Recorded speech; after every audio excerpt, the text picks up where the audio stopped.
Bonjour à tous. Petit retour sur le Valerian 2, un tank Subum par UL. J'en fais un petit retour, il y a que des photos, hein. Ici, c'est une chaîne de podcast, il n'y a pas de vidéo, en tout cas pas pour le moment.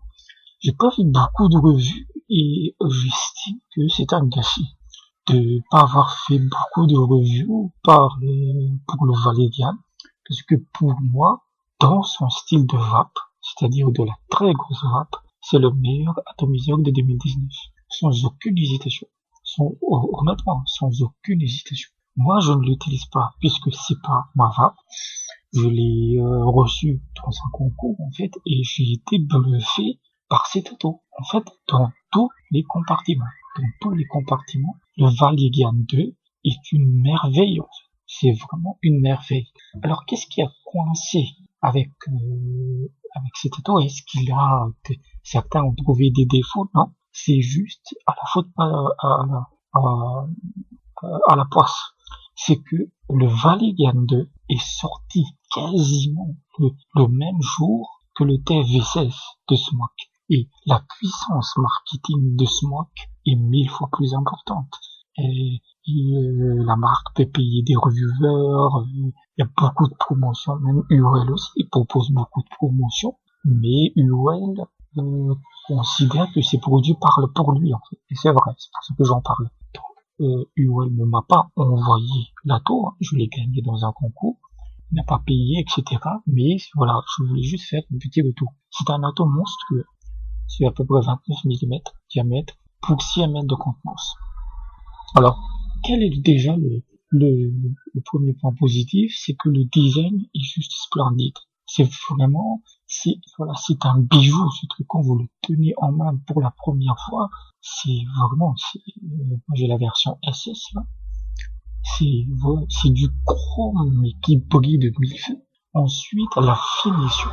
En fait, moi je suis un vapoteur fauché, un vapoteur prolo. J'essaie toujours de gratter à droite et à gauche, mais ça marche pas. Et mais en tenant l'auto Valerian 2 en main, j'ai compris ce que c'était le high-end. C'est-à-dire que la qualité de finition est aussi c'est équivalente à du high-end. La visserie, elle est divine. Mais elle est divine en fait. Tout est parfait en fait. Et sa bague d'airflow est en bas, hein, comme de nombreux autos, mais elle est indépendante. Elle est indépendante en fait de la bas, du bas de l'atomiseur. C'est-à-dire que quand vous le mettez sur une box, parfois, ou même dans la plupart des cas, quand vous essayez de tourner la bague d'airflow, ça se dévisse aussi en même temps. Et tout le monde connaît ça. Là, c'est impossible. Parce qu'en fait, la bague d'airflow, en fait, elle est indépendante. Et elle tourne. Puis, c'est du beurre de cacahuète, en fait. C'est vraiment très doux. On sent une finition. À aucun moment, quand vous dévissez le temps, que ce soit pour le top cap, il n'y a pas un seul crissement métallique. Voilà, c'est rien que pour la finition, c'est un 20 sur 20 absolu. Petite bémol, c'est que la bague d'airflow, elle est vraiment très smooth et parfois un peu trop smooth en fait. Parfois même un petit geste comme ça la fait tourner. Mais sinon, c'est une merveille. Le top cap, c'est-à-dire l'ouverture du top cap pour remplir le liquide. Je sais pas si ça a déjà été fait, je pense que ça a déjà été fait. Mais en fait, l'ouverture du Valerian 2 est en couvercle. C'est-à-dire que sur le top cap, en haut, vous avez un petit bouton poussoir qui est très bien fait aussi. Vous le poussez et ça s'ouvre en fait comme un couvercle de bocal. Et donc plus besoin de dévisser, etc. Voilà, ça se referme en un clic. Tu as un clic bien ferme, bien usiné. Et voilà, cet atout est monstrueux.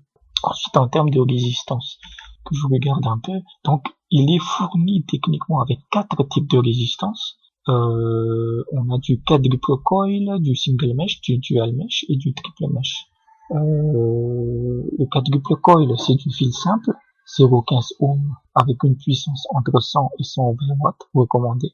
Le single mesh est en 0,32 ohms avec une puissance recommandée de 90 à 100 watts. Le dual mesh est en 0,14 ohms pour une puissance recommandée de 80 à 90 watts. Et le triple mesh, il est en 0,16 ohms avec une puissance recommandée de 90 à 100 watts.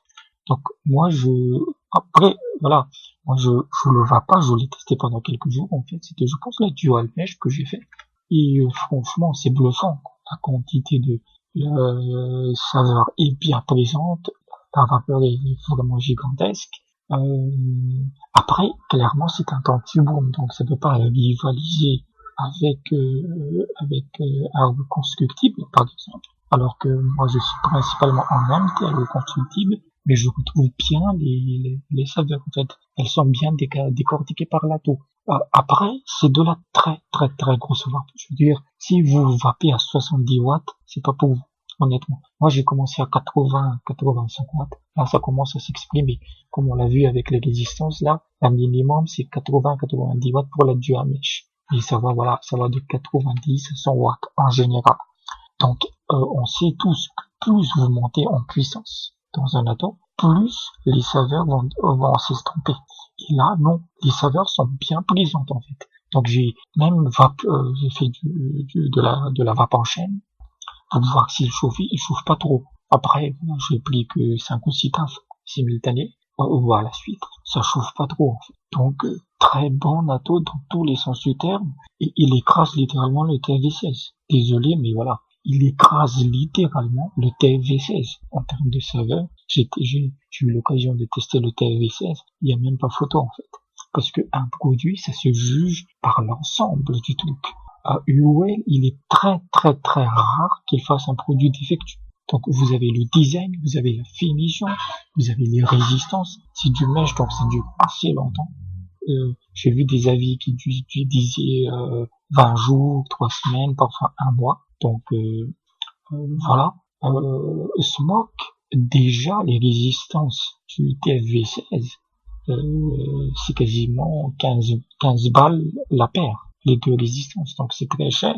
Et moi qui étais sur le TFV Baby pendant presque 7 mois, je peux vous dire que quand vous achetez un pack de 5 résistances Smoke, il y en a 3 qui marchent pas. C'est comme ça en fait, c'est la norme chez eux. Chez UOL, quand vous achetez leur résistance. Après, la différence entre le TFV16 et le Validian, c'est le prix. Clairement, le Validian 2 est beaucoup plus cher. Sur le site officiel, il est aux alentours de 50 $. Ça peut aller jusqu'à 60 €. Sur Fastech, je l'ai vu à 35-40 $, donc il est plus cher puisque le TFV16, tu peux l'avoir pour 20 balles. 20-25 $. Donc.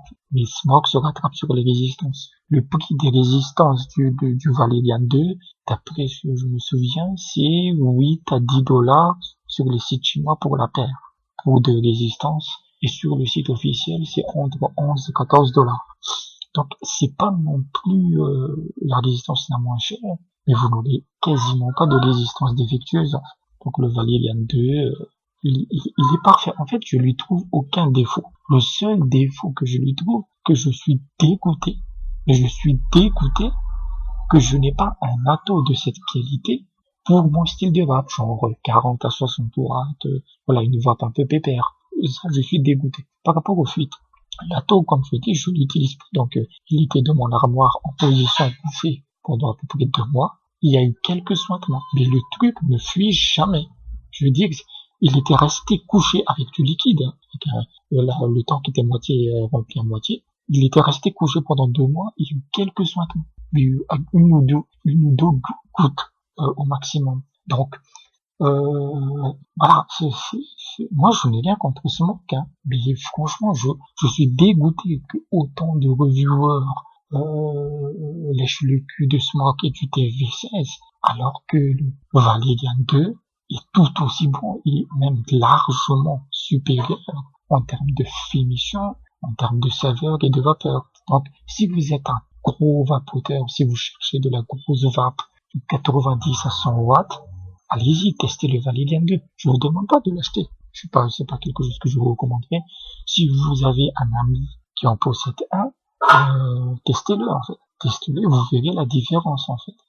Vous verrez vraiment la différence, entre les deux. Le Validian 2 est disponible aussi en kit, c'est-à-dire que UOL a aussi fourni une box avec, mais ils la promeuvent pas trop parce qu'il y a légèrement des défauts au niveau des accus. C'est une triple accu. C'est une box qui s'appelle aussi le Validian 2, qui est une triple accu, et voilà, qui qui est très bien aussi, hein, mais j'ai eu du mal à la trouver sur les sites chinois.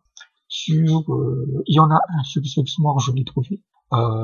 Son prix est aux alentours de 80 à 90 dollars. Donc le tout sur le site officiel vous reviendrez à 140 dollars. Le kit complet avec l'atomiseur. Donc oui, c'est pas donné, mais franchement, ça les vaut. Ça les vaut si vous êtes dans ce type de grosse vague. Et on n'avait pas besoin du kit, on n'avait pas besoin de la box. Prenez l'ato à 50 balles pour une telle qualité.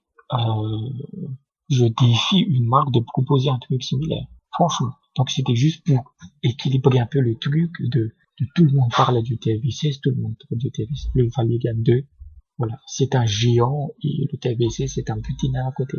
Donc voilà.